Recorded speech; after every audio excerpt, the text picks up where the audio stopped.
ರಾಜ್ಯದ ಪರಿಶಿಷ್ಟ ಜಾತಿ, ಪರಿಶಿಷ್ಟ ಪಂಗಡ ಮತ್ತು ಹಿಂದುಳಿದವರಿಗೆ 56% ಮೀಸಲಾತಿಯನ್ನ ಕೊಡಬೇಕು ಅಂತ ಹೇಳಿ ಕೇಂದ್ರ ಮತ್ತು ರಾಜ್ಯ ಸರ್ಕಾರಗಳನ್ನ ಒತ್ತಾಯ ಮಾಡತಕ್ಕಂತ ಒಂದು ವಿಚಾರ. ನಾನು ಬೇರೆ ಜಾತಿಯವರ ವಿರೋಧಿ ಅಲ್ಲ, ಅವರಿಗೆ ಕಾನೂನಾತ್ಮಕವಾಗಿ ಅವರ ಹೆಸರನ್ನ ಸೇರ್ಪಡೆ ಆದ್ರೆ ಅವರು ಸಹ ನಮ್ಮ ಸಹೋದರರಾಗಿ ನಮ್ಮ ಜೊತೆನಲ್ಲಿ ಸಹಪಂಕ್ತಿ ಭೋಜನವನ್ನ ಮಾಡುವಂತದಕ್ಕೆ ನಾವು ಸಿದ್ಧರಿದ್ದೇವೆ. ಅದು ಯಾರೇ ಇರಬಹುದು, ಕುರುಬ್ರು ಇರ್ಬೋದು, ಕಬ್ಬಲಿಗರು ಇರ್ಬೋದು, ಅಥವಾ ಗೊಲ್ರು ಇರ್ಬೋದು, ಮತ್ತೊಬ್ರು, ನಮ್ದು ಯಾರ್ದು ವಿರೋಧ ಇಲ್ಲ. ಆದ್ರೆ ನಮ್ದು ಏನಪ್ಪಾ ರಿಕ್ವೆಸ್ಟ್ ಅಂತಂದ್ರೆ ನೀವು ಕಾನೂನಾತ್ಮಕವಾಗಿ ಆ ಲಿಸ್ಟ್ಗೆ ಸೇರ್ಪಡಿಸ್ಕೊಡಿ, ಸರ್ಕಾರಗಳು ಆ ಕೆಲಸ ಮಾಡ್ಲಿ. ಕಾನೂನಾತ್ಮಕವಾಗಿ ನೀವು ಬಂದ್ರೆ ಈಗ 7% ಇದೆ, ನಾಳೆ 15% ಆಗ್ಲಿ, we have no objection. So ಅದನ್ನ ಬಿಟ್ಟು ನಮಗೂ ಇಲ್ಲ ನಿಮಗೂ ಇಲ್ಲ ಈ ರೀತಿ ಸುಳ್ಳು ಸರ್ಟಿಫಿಕೇಟ್ ಅನ್ನ ಯಾರಾದ್ರೂ ತೆಗೆದುಕೊಂಡಿದ್ರೆ, ಯಾರಾದ್ರೂ ಕೊಟ್ರೆ ಅಂತವ್ರ ವಿರುದ್ಧ ಕ್ರಮ ಜರುಗಿಸಬೇಕು ಅನ್ನೋ.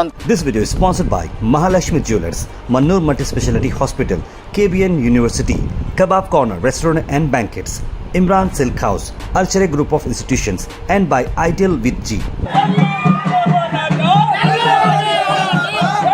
ಸಮುದಾಯಕ್ಕೆ ಅನ್ಯಾಯ ಮಾಡುತ್ತಿರುವ ಭ್ರಷ್ಟಾಧಿಕಾರಿಗಳಿಗೆ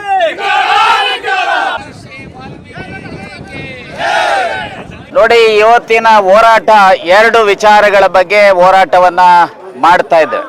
ಒಂದು, 2022ರ ಮೀಸಲಾತಿ ಕಾನೂನು ಏನಿದೆ, SC-ಗಳಿಗೆ 17%, ST-ಗಳಿಗೆ 7%, ಹಿಂದುಳಿದವರಿಗೆ 32%, ಒಟ್ಟು 56% ಮೀಸಲಾತಿಯ ಕಾನೂನನ್ನ ಇವತ್ತು ನ್ಯಾಯಾಲಯಗಳು ತಡೆ ಹಿಡಿದಿದ್ದಾವೆ. ಸೊ ಆ ಕಾನೂನನ್ನ ಸಂವಿಧಾನದ 9ನೇ ಶೆಡ್ಯೂಲ್ಗೆ ಸೇರಿಸಬೇಕು. ತನ್ನ ಮೂಲಕ ಈ ರಾಜ್ಯದ ಪರಿಶಿಷ್ಟ ಜಾತಿ, ಪರಿಶಿಷ್ಟ ಪಂಗಡ ಮತ್ತು ಹಿಂದುಳಿದವರಿಗೆ 56% ಮೀಸಲಾತಿಯನ್ನ ಕೊಡಬೇಕು ಅಂತ ಹೇಳಿ ಕೇಂದ್ರ ಮತ್ತು ರಾಜ್ಯ ಸರ್ಕಾರಗಳನ್ನ ಒತ್ತಾಯ ಮಾಡತಕ್ಕಂತ ಒಂದು ವಿಚಾರ. ಎರಡನೇದು, ಇವತ್ತು ರಾಜ್ಯದಲ್ಲಿ ಸುಮಾರು 2.5 ಲಕ್ಷಕ್ಕೂ ಹೆಚ್ಚು ಜನ ನಕಲಿ ಪ್ರಮಾಣ ಪತ್ರಗಳನ್ನ, ಜಾತಿ ಪ್ರಮಾಣ ಪತ್ರಗಳನ್ನ ತೆಗೆದುಕೊಂಡಿದ್ದಾರೆ.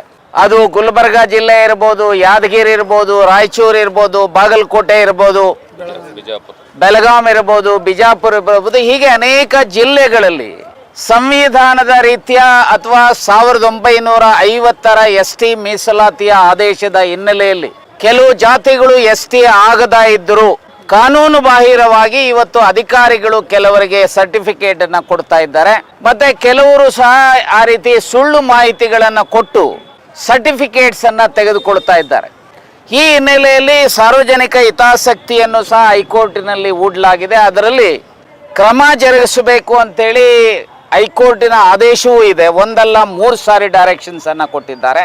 ಅದಲ್ಲದೆ ಕೇವಲ ಐ ಥಿಂಕ್ ಜನವರಿ ಫೆಬ್ರವರಿಯಲ್ಲಿ ರಾಜ್ಯ ಸರ್ಕಾರವೂ ಸಹ, ಈಗ ಉದಾಹರಣೆಗೆ ಯಾವ ತಳವಾರ ಜಾತಿ ಅನ್ನುವಂಥದ್ದು ಏನಿದೆ, ಆ ಜಾತಿ ಇನ್ಫ್ಯಾಕ್ಟ್ 1984-85ರಲ್ಲಿ ಕೇಂದ್ರಕ್ಕೆ ನಾವು ರೆಕಮೆಂಡ್ ಮಾಡಿಸಬೇಕಾದ್ರೆ ನಾನು ಅದರ ಭಾಗದಲ್ಲಿದ್ದಂಥವನು ಆ ಒಂದು ವಿಚಾರದಲ್ಲಿ 2 ಇನ್ಸ್ಟಾಲ್ಮೆಂಟ್ ಅನ್ನ ನಾವು ಮಾಡಿದ್ದೀವಿ. ಒಂದು, 5 ಉಪಜಾತಿಗಳನ್ನ, ಪರ್ಯಾಯ ಪದಗಳನ್ನ ST-ಗೆ ರೆಕಮೆಂಡ್ ಮಾಡುವಂಥದ್ದು. ಎರಡನೇದು, ಪರಿವಾರ ಮತ್ತು ತಳವಾರ ಅನ್ನೋದನ್ನ 1 ತಿಂಗಳ ನಂತರ ರೆಕಮೆಂಡ್ ಮಾಡಿದ್ದು. ಎರಡನ್ನೂ ಸಹ ಈಗ ಕೇಂದ್ರ ಸರ್ಕಾರ 5ಅನ್ನ 19th ಏಪ್ರಿಲ್ 1991 ಸಂವಿಧಾನ ತಿದ್ದುಪಡಿ ತಂದು ಸೇರಿಸಿದ್ದಾರೆ. ಮತ್ತೆ 20ರಲ್ಲೂ ಸಹ ಈ ಉಳಿದಂಥದನ್ನ ಸೇರಿಸಿದ್ದಾರೆ. ಸೊ ಅದರಲ್ಲಿ ಸ್ಪಷ್ಟ ಇದೆ, ಯಾರು ವಾಲ್ಮೀಕಿ ಸಮಾಜ ಅಥವಾ ನಾಯಕ ಸಮಾಜದ ಯಾರಿದ್ದಾರೆ ಅವರು ತಳವಾರಿಕೆ ಮಾಡುವಂಥವರಿಗೆ ಆ ಸರ್ಟಿಫಿಕೇಟ್ ಅನ್ನ ಕೊಡಬೇಕು ಅನ್ನೋದು ಸ್ಪಷ್ಟವಾಗಿದೆ. ನಾನು ಬೇರೆ ಜಾತಿಯವರ ವಿರೋಧಿ ಅಲ್ಲ, ಅವರಿಗೆ ಕಾನೂನಾತ್ಮಕವಾಗಿ ಅವರ ಹೆಸರನ್ನ ಸೇರ್ಪಡೆ ಆದ್ರೆ ಅವರು ಸಹ ನಮ್ಮ ಸಹೋದರರಾಗಿ ನಮ್ಮ ಜೊತೆನಲ್ಲಿ ಸಹಪಂಕ್ತಿ ಭೋಜನವನ್ನ ಮಾಡುವಂಥದಕ್ಕೆ ನಾವು ಸಿದ್ಧರಿದ್ದೇವೆ. ಅದು ಯಾರೇ ಇರ್ಬೋದು, ಕುರುಬ್ರು ಇರ್ಬೋದು, ಕಬ್ಬಲಿಗರು ಇರ್ಬೋದು, ಅಥವಾ ಗೊಲ್ರು ಇರ್ಬೋದು, ಮತ್ತೊಬ್ರು, ನಮ್ದು ಯಾರ್ದು ವಿರೋಧ ಇಲ್ಲ. ಆದ್ರೆ ನಮ್ದು ಏನಪ್ಪಾ ರಿಕ್ವೆಸ್ಟ್ ಅಂತಂದ್ರೆ ನೀವು ಕಾನೂನಾತ್ಮಕವಾಗಿ ಆ ಲಿಸ್ಟ್ಗೆ ಸೇರ್ಪಡಿಸ್ಕೊಡಿ, ಸರ್ಕಾರಗಳು ಆ ಕೆಲಸ ಮಾಡ್ಲಿ. ಕಾನೂನಾತ್ಮಕವಾಗಿ ನೀವು ಬಂದ್ರೆ ಈಗ 7% ಇದೆ, ನಾಳೆ 15% ಆಗ್ಲಿ, we have no objection. So ಅದನ್ನು ಬಿಟ್ಟು ನಮಗೂ ಇಲ್ಲ ನಿಮಗೂ ಇಲ್ಲ ಈ ರೀತಿ ಸುಳ್ಳು ಸರ್ಟಿಫಿಕೇಟ್ ಅನ್ನ ಯಾರಾದರೂ ತೆಗೆದುಕೊಂಡಿದ್ರೆ, ಯಾರಾದರೂ ಕೊಟ್ರೆ ಅಂತವ್ರ ವಿರುದ್ಧ ಕ್ರಮ ಜರುಗಿಸಬೇಕು ಅನ್ನುವಂಥ ಈ 2 ಕಾರಣಗಳ ಹಿನ್ನೆಲೆಯಲ್ಲಿ ಈ ಪ್ರೊಟೆಸ್ಟ್ ಅನ್ನ ಮಾಡ್ತಾ ಇದ್ದೀವಿ. ಬಹುಶಃ ಇದರ ಮೂಲಕ ಸರ್ಕಾರಕ್ಕೆ, ರಾಜ್ಯ ಮತ್ತು ಕೇಂದ್ರ ಸರ್ಕಾರಕ್ಕೆ ಸ್ಪಷ್ಟವಾದಂಥ ಸಂದೇಶ ಹೋಗುತ್ತೆ ಅಂತೇಳಿ ಈಗಾಗಲೇ ಒಂದು ಪತ್ರವನ್ನು DC ಗಳ ಮೂಲಕ ಗವರ್ನರ್ ಅವರಿಗೆ ಕೇಂದ್ರ ಸರ್ಕಾರಕ್ಕೆ ಕಳಿಸ್ಲಿಕ್ಕೆ ಮತ್ತು ಮುಖ್ಯಮಂತ್ರಿಗಳಿಗೆ ಕಳಿಸ್ಲಿಕ್ಕೆ ಡಿ ಸಿ ಅವರ ಮೂಲಕ ಪತ್ರಗಳನ್ನು ಅಥವಾ ನಮ್ಮ ರೆಪ್ರೆಸೆಂಟೇಷನ್ನ ಕೊಡ್ತೇವೆ. ಇದರಲ್ಲಿ ಸ್ಪಷ್ಟವಾಗಿ ಹೇಳಿದ್ದೇವೆ, ಏನು 56% ಮೀಸಲಾತಿ 2022ರಲ್ಲಿ ರಾಜ್ಯದಲ್ಲಿ ಮಾಡಿರುವಂಥ ಕಾನೂನು ಊರ್ಜಿತ ಆಗಬೇಕು ಅನ್ನೋದ್ರೆ ಸಂವಿಧಾನದ 9th ಶೆಡ್ಯೂಲ್ಗೆ ಕೊಡುವಂಥ ದೃಷ್ಟಿಯಿಂದ ಆಲ್ ಪಾರ್ಟಿ ಡೆಲಿಗೇಷನ್ ರಾಜ್ಯ ಸರ್ಕಾರ ತೆಗೆದುಕೊಂಡು ಹೋಗಿ ಕೇಂದ್ರ ಸರ್ಕಾರದ ಮೇಲೆ ಒತ್ತಡ ತರಬೇಕು ಮತ್ತು ಕೇಂದ್ರ ಸರ್ಕಾರ ಅದನ್ನು ಸೇರಿಸುವಂಥ ಕೆಲಸ ಮಾಡಬೇಕು. 9th ಶೆಡ್ಯೂಲ್ಗೆ ಹೇಗೆ ತಮಿಳುನಾಡನ್ನ ಸೇರಿಸಿದಾರೋ ಹಾಗೆ ಅದೇ ರೀತಿಯಲ್ಲಿ ರಾಜ್ಯದಲ್ಲಿ ಇವತ್ತೇನು ಸುಳ್ಳು ಸರ್ಟಿಫಿಕೇಟ್ಗಳನ್ನು ಬೇರೆ ಬೇರೆಯವರು ಪಡೆದಿದ್ದಾರೆ ಅವರ ಮೇಲೆ ಕ್ರಮ ಜರುಗಿಸಬೇಕು ಮತ್ತು ಕೊಟ್ಟಂತವರ ಅಧಿಕಾರಿಗಳ ಮೇಲೂ ಕ್ರಮ ಜರುಗಿಸಬೇಕು. ಇನ್ನು ಮುಂದೆ ಯಾವುದೇ ಕಾರಣಕ್ಕೂ ಆ ರೀತಿಯ ನಕಲಿ ಜಾತಿ ಪ್ರಮಾಣ ಪತ್ರಗಳನ್ನು ಕೊಡಬಾರದು ಅಂತ ಹೇಳಿ ಆಗ್ರಹಿಸ್ತೇವೆ. ಕಲ್ಯಾಣ ಕರ್ನಾಟಕ ಪ್ರದೇಶ ವಾಲ್ಮೀಕಿ ನಾಯಕ ಸಂಘದ ನೇತೃತ್ವದಲ್ಲಿ ಇವತ್ತು ನಮ್ಮ ನೆಚ್ಚಿನ ನಾಯಕರು ಮಾಜಿ ಲೋಕಸಭಾ ಸದಸ್ಯರಾಗಿದ್ದಂಥ ಸನ್ಮಾನ್ಯ ಶ್ರೀ ವಿ ಎಸ್ ಉಗ್ರಪ್ಪನವರ ನೇತೃತ್ವದಲ್ಲಿ ಈಗಾಗಲೇ ಒಂದು ಪತ್ರಿಕಾಗೋಷ್ಠಿ ನಡೆಸಿ ಇವತ್ತು ಮಾನ್ಯ ಜಿಲ್ಲಾಧಿಕಾರಿ ಮುಖಾಂತರ ಮಾನ್ಯ ರಾಜ್ಯಪಾಲರಿಗೂ ಮತ್ತು ಮುಖ್ಯಮಂತ್ರಿಗೆ ಒಂದು ಮನವಿ ಪತ್ರ ಕೊಡ್ತಿದ್ದೇವೆ. ತಮ್ಮೆಲ್ಲರಿಗೂ ಗೊತ್ತಿರತಕ್ಕಂಥ ವಿಷಯ, ಇವತ್ತು ಈ ಭಾಗದಲ್ಲಿ ವಿಶೇಷವಾಗಿ ಕಲ್ಯಾಣ ಕರ್ನಾಟಕ ಭಾಗದಲ್ಲಿ ಅವ್ಯಾತವಾಗಿ ಏನಪ್ಪ ಅಂದರೆ ಇವತ್ತು ಸುಳ್ಳು ಜಾತಿ ಪ್ರಮಾಣಪತ್ರ ನಡೀತಿದೆ. ಅದರ ವಿರುದ್ಧ ಇವತ್ತು ನಾವು ನಿರಂತರವಾಗಿ ಹೋರಾಟ ಮಾಡ್ಕೊಂಡು ಬಂದ್ವಿ. ಆ ನಿಟ್ಟಿನಲ್ಲಿ ಇವತ್ತು ನಮ್ಮ ನಾಯಕರು ಕೂಡ ಇವತ್ತು ನಮ್ಮ ಬೆಂಬಲಕ್ಕೆ ಬಂದಿದ್ದಾರೆ. ಆ ನಿಟ್ಟಿನಲ್ಲಿ ಇವತ್ತು ರಾಜ್ಯ ಸರ್ಕಾರಕ್ಕೆ ಆಗ್ರಹಿಸಿ ನಮ್ಮ ಲೋಕಸಭಾ ಸದಸ್ಯರಾಗಿ ಮಾಜಿ ಲೋಕಸಭಾ ವಿ ಎಸ್ ಉಗ್ರಪ್ಪನವರ ನೇತೃತ್ವದಲ್ಲಿ ಸುಳ್ಳು ಸರ್ಟಿಫಿಕೇಟನ್ನು ಕೊಡ್ತಕ್ಕಂಥದ್ದು ಸಂಪೂರ್ಣವಾಗಿ ನಿಲ್ಲಿಸಬೇಕು ಮತ್ತು ಈಗಾಗಲೇ ಸುಳ್ಳು ಸರ್ಟಿಫಿಕೇಟ್ ಕೊಟ್ಟಿರ್ತಕ್ಕಂಥ ಎಲ್ಲ ಸರ್ಟಿಫಿಕೇಟನ್ನು ರದ್ದುಪಡಿಸಬೇಕಂತಕ್ಕಂಥದ್ದು.